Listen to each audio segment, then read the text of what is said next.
Our world is experiencing all types of challenges, and these transitions create volatility, uncertainty, complexity, and ambiguity, also called VUCA, for many nonprofit organizations.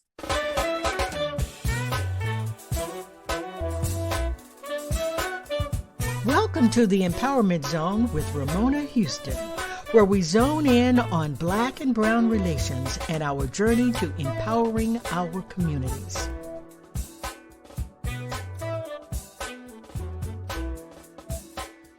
Well, today I am talking to Dr. Carolyne Opinde, founder and CEO of the NGO Whisperer Center for Social Impact.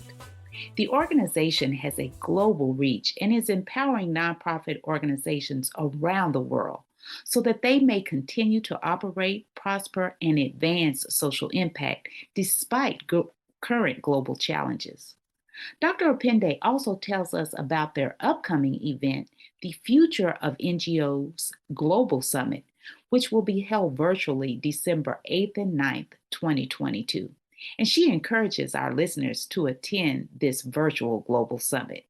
Enjoy our conversation and see show notes for more information about Dr. Opinde and the NGO Whisperer Center for Social Impact.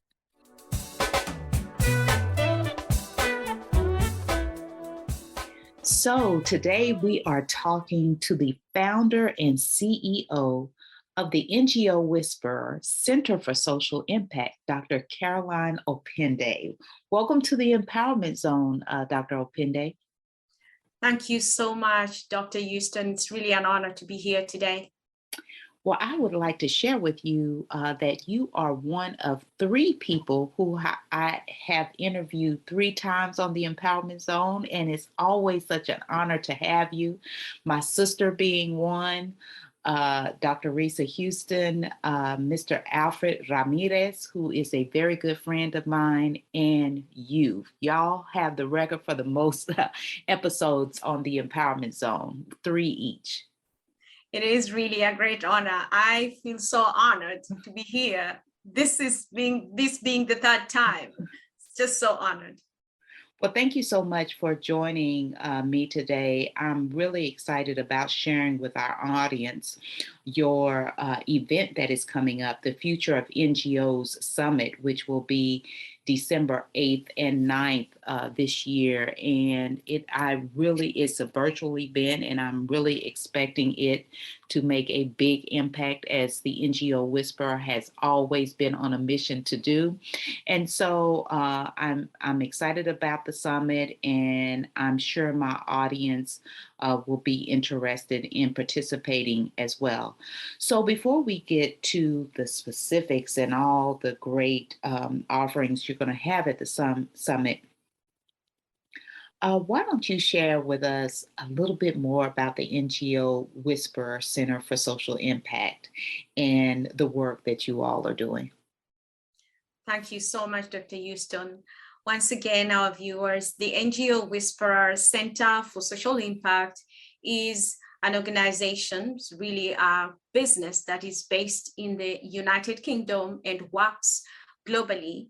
And we serve the nonprofit sector, social entrepreneurs. We work with governments and funding agencies, all with the aim of driving social innovation, investment, and impact, and to promote sustainable development goals and the achievement of it by 2030. So we contribute to all sustainable development goals, but specifically we look at partnership, because that's what we do. We partner with NGOs, non-governmental organizations, social enterprises, governments, and funding agencies to do the work that we do.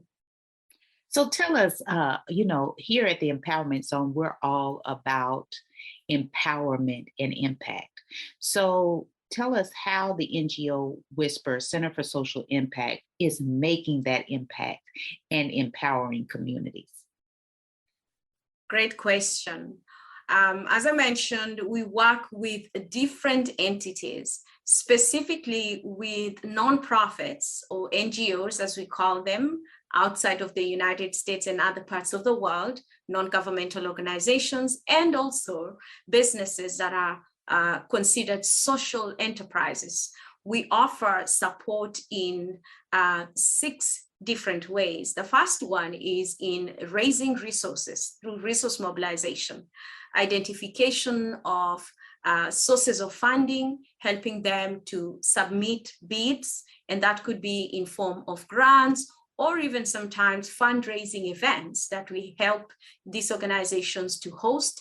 And then, of course, as they go through the due diligence process, we walk them through the journey to make sure that they are successful. So that's number one. Number two is on project management support.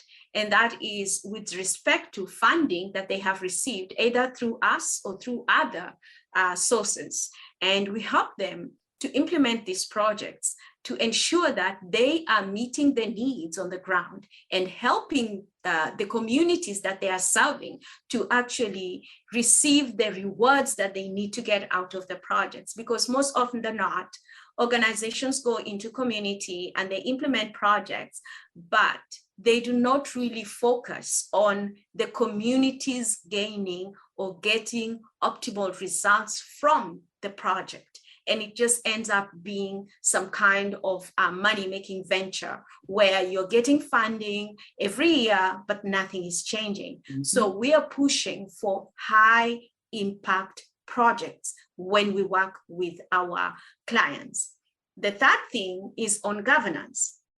Now, when we talk about governance, a lot of things come into mind. It's the leadership structure within the organizations. It's also how these organizations rule and guide themselves to ensure that they actually provide the right structure and hierarchy and leadership for their own sustainability. There's a difference between an organization that seems to be doing great work in the community and an organization that actually is doing great work within the community, but also the people who are working with within those organizations feeling the impact of good governance. And so we promote good governance within organizations, how the leadership works, how people are treated within the organization, different people groups. So we'll talk about things like diversity, equity, inclusion, accessibility for all those who work in the organization, so that those who are being served by the organization actually reap the full benefit of it.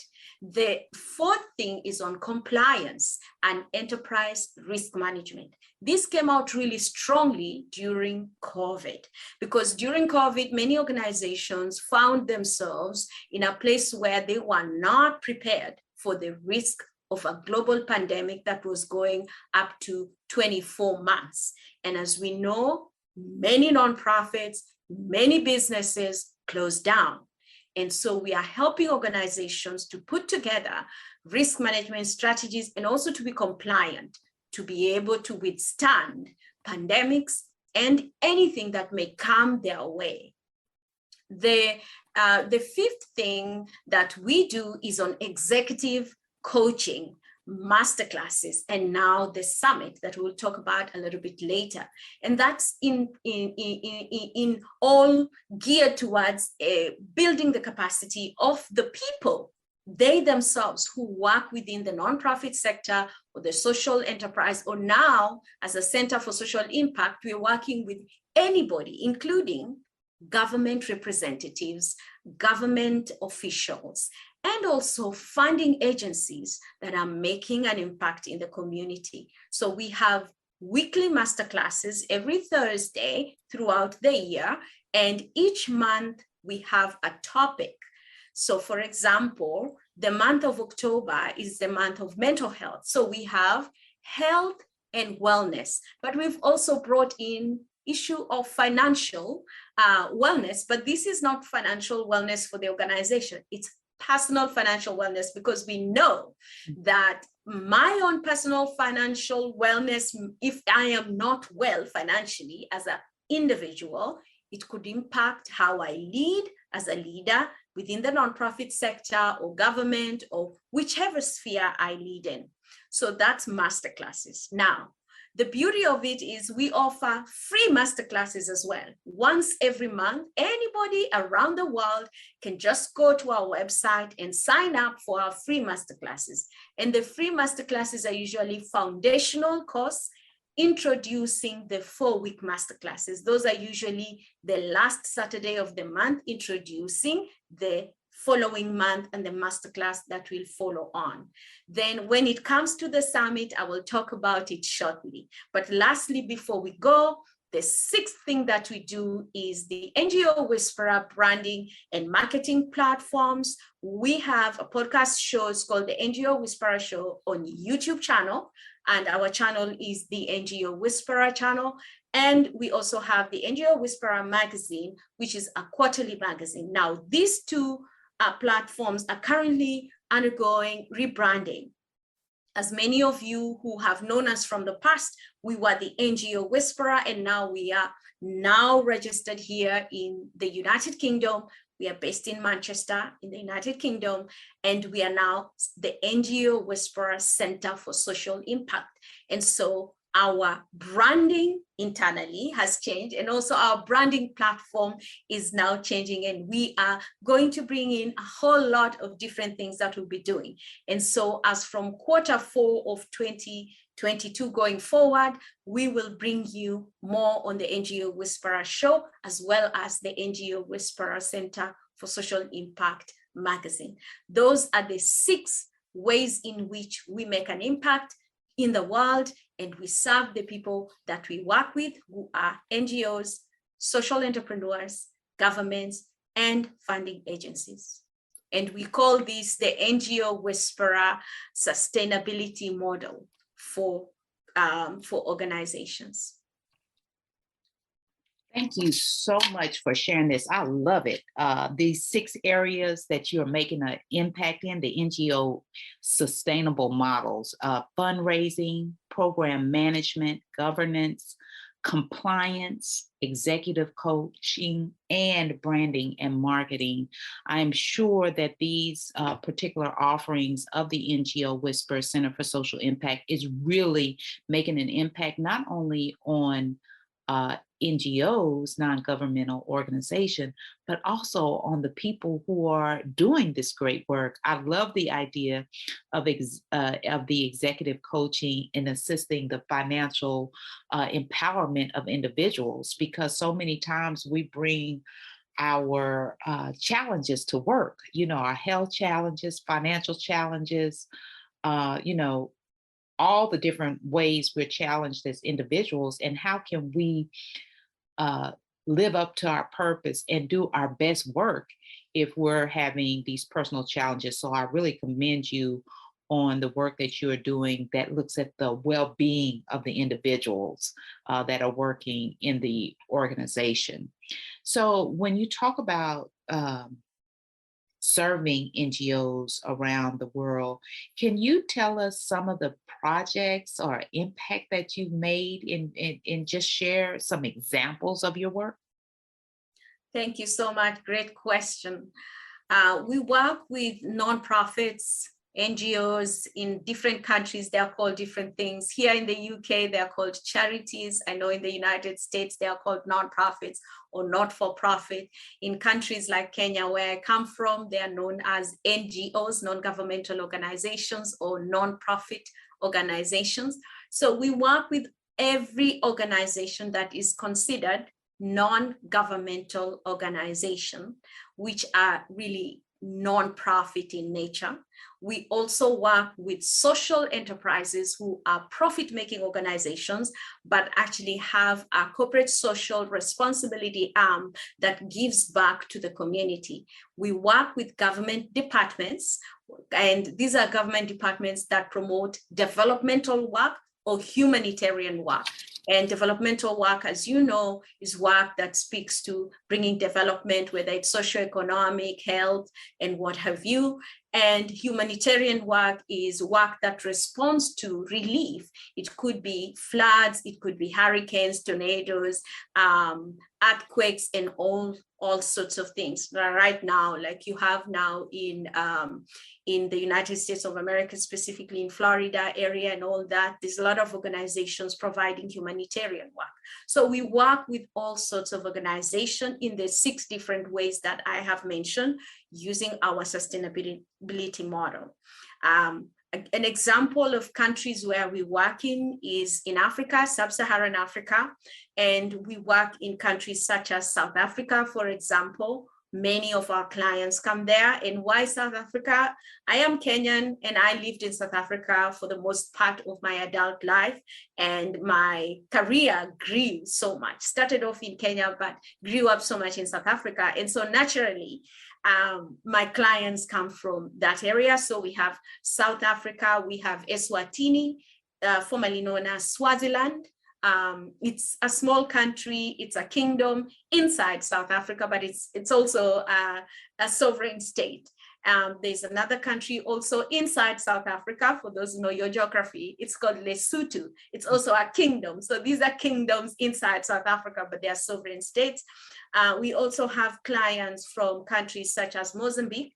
So that is the SADC part of South Africa, Southern Africa Development Community. We have Malawi, we have Namibia, Botswana, and so on and so forth. So that is the southern part of Africa.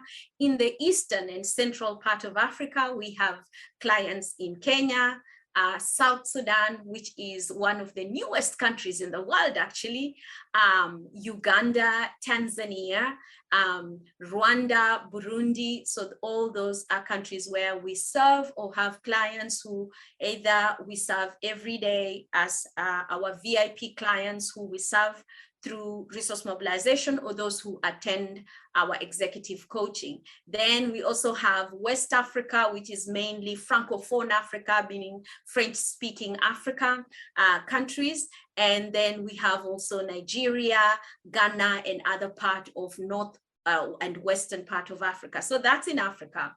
In Europe, we have clients in here in the UK, in other parts of Europe, like in Germany, in Spain.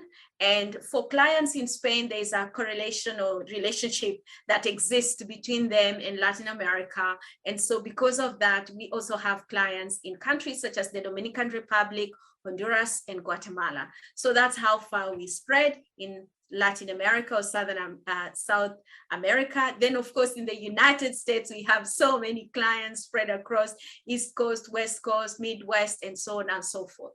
The work that we do cut across different fields. Like I said, we contribute to all the sustainable development goals. So remember, like goal 1 is on no poverty, goal 2, no hunger, goal 3 is on health, education, number 4, number 5 is gender-based violence, and so on and so forth. We contribute to all this.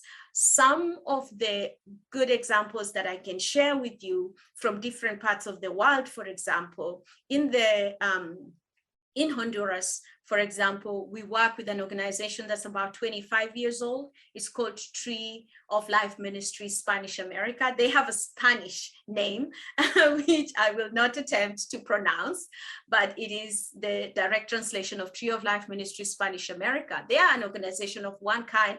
I haven't really seen any other organization in Honduras that does what they do. Specifically, they have a high school which offers a high school diploma to students who come from underserved communities around the country. But at the same time, when you graduate from any one of their schools, you graduate with an vocational skill. It could be vocational skill in any trade. And then after that, you are able, while you are still a student there, you're able to earn an income. Why do they do this? Because many young people actually drop out of school and engage in risky businesses or behaviors. It could be with drug cartels, as we know. or prostitution for many girls, or just getting into any unscrupulous businesses to make an income because of poverty. And so they're taking these young people from those communities, the very communities that are leading them into gangsterism, drug cartels or prostitution, sex slavery, giving them education and giving them a skill so they don't have to look for a job after they graduate, because jobs are hard to come by. And so many of these young people who graduate set up their own businesses. One good example is a young man who graduated a few years ago and set up his own IT company because of the skills he gained while at Tree of Life Ministry High School.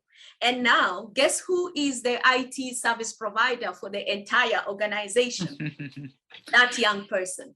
That is amazing to hear about you working all over the world on various continents, as well as hearing about the amazing work of the Tree of Life educational institution. That type of work really, really impacts communities and lives. And I am thrilled to hear about that specific organization and work that you are doing. So let's talk about the summit, which is coming up December 8th and 9th. Again, it's called the Future of NGOs Summit. Can you give us an idea of why did you decide to do a summit? And what impact do you expect to make? The summit has been something that I always wanted to do, to congregate leaders or people who are contributing to social impact. I know there are so many summits all over the world. However, the future of NGOs is something that came to mind during the pandemic. And I was looking at all these organizations that I work with and work for, and even government departments. And the message that I was getting is, we need to change in the way we do business. It is not business as usual, and it will never be business as usual. How we thought, how we think, how we do resource mobilization or project management has to change. And so I started reading a lot, and there are so many organizations that have written papers, white papers, and published them with respect to where are we going as the nonprofit sector, because funding is dwindling. Governments are cutting out international aid and humanitarian aid. We must remember that during COVID, all the funding that was geared towards things like education and health was really cut down and focused now on really keeping people alive with vaccine boosters and addressing the effects of COVID, and even addressing the financial impact of COVID for many companies, which needed to be bailed out by governments. And so nonprofits have to think differently, because grants that were available then might not be available again. Promises that were made by donors to fund you over 5 years have now been changed. And so that made me to think, what is the future of NGOs? And that's how the name came about. The future of NGOs. It's a question, really. Well, that sounds like something NGOs need all over the world, right? Because the pandemic, just as you stated, it just really changed the way nonprofits operate. So the topics are very important in terms of attracting people to the summit and getting people to understand why they should attend the summit. So can you tell us a little bit about the topics that you're offering at the Future of NGO Summit? Absolutely. There are 8 of them, 8 topics. And these are 8 topics that we carefully thought about based on questions that nonprofit organizations, government departments, and funding agencies have been asking us. So there's the question of, what is the future of nonprofit sector, of the NGO sector, with respect to, number 1, leadership and organizational governance. The second one is on resource mobilization, but specifically looking at sustainable financing and social investment models that we need to embrace. The third one is on agile project management. It's not just project management as it were, but adopting agile approaches, even as we implement projects within the nonprofit sector. The fourth one is on change management. Now, everybody has changed and we are all changing, and there's nothing that remains constant or has remained constant. However, we need to embrace change management principles to be able to do this. But many nonprofits don't know how to go about it. The fifth one is on innovation and artificial intelligence. It's time the nonprofit sector embrace this fully and not leave it for for-profit or corporate organizations. The sixth one is on monitoring, evaluation, research, and learning. If we cannot gauge our progress and measure the changes that we are making, then we won't be able to learn from each other. And so that's the sixth one. The seventh one is on partnership and engagement for sustainability. We have seen this over and over again, that I cannot do it by myself. And that's why I collaborate with people like you, Dr. Houston. And so nonprofits need to embrace this more and more and not look at others as competitors, but really as collaborators. And lastly, is something that you and I are very passionate about, and that is diversity, equity, inclusion, and accessibility. So those are the 8 tracks that we have. We've invited people to submit abstracts. The deadline for submitting abstracts, this is the second call, it's on 31st of October this year, 2022. And then once we have done that, of course, we are going to have featured speakers, but we are also going to have nonprofits, government departments, and funding agencies who want to share their lessons learned, their struggles. It's not just about good practice. It's also challenges. It's also mistakes that they have made. And that's why we are asking them to submit abstracts and share this with us. And that's all on our website, ngowhisperer.com/summit. I love it. So all of you who are listeners who are really interested in advancing NGOs and really re-strategizing about the future of NGOs, I encourage you to attend this summit, the Future of NGO Summit, on December 8th and 9th, 2022. And for those of you who are experts in these various topics that Dr. Opinde has introduced, please consider submitting your abstract because no one has a monopoly on knowledge. Everybody can contribute to the learning process, as Dr. Opinde has stated, in that we can learn from each other's mistakes. We don't have to go through the same challenges as others have gone through if we share our mistakes and lessons learned and also share our successes. So I'm sure this summit promises to be impactful for your organizations and institutions, as well as to the individuals. Dr. Opinde, I am really happy that I am connected to you, and it's great to see that you're making such an impact on communities and individuals all around the world. Thank you so much. I am honored.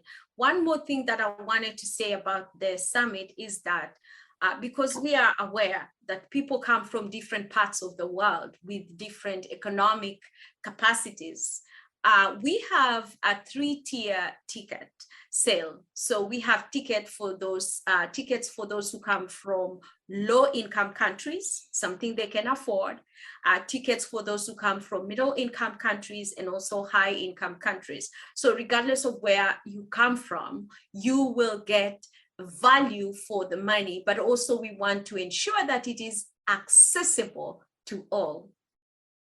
And accessibility is all about planning in advance. And I'm so happy to hear that you're making this summit accessible to all people, no matter where they live in the world. Again, that's ngowhisper.com/summit for those of you who want to move forward with registering for the event or presenting at the event.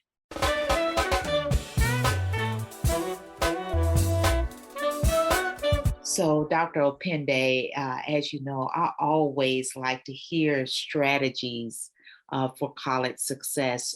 So, could you tell us what school or schools you attended, your major or majors, your degrees, and tell us what strategy would you give college students to ensure that they're successful?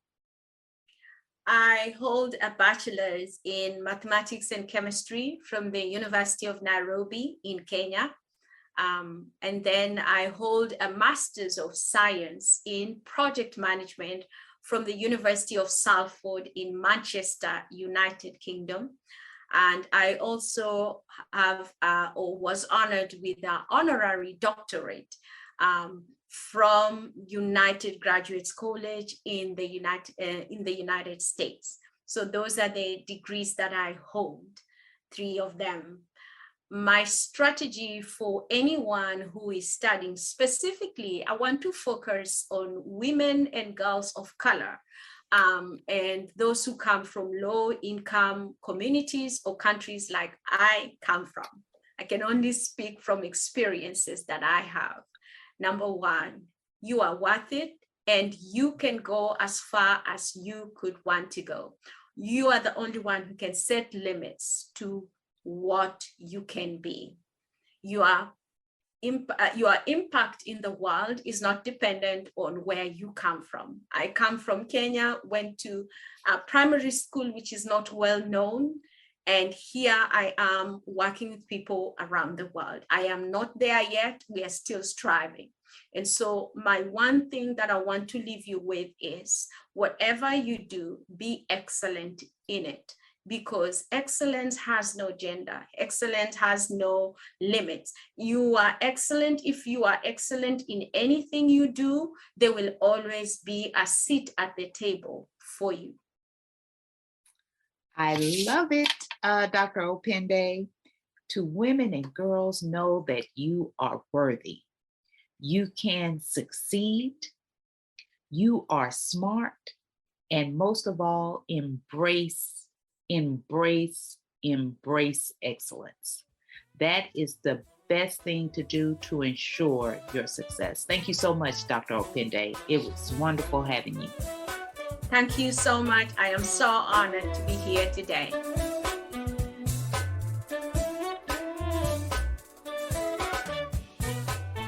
A special thank you to the incredible team of the Empowerment Zone. Terry Gully, theme song. NADWorks, digital support, and of course, our featured guest.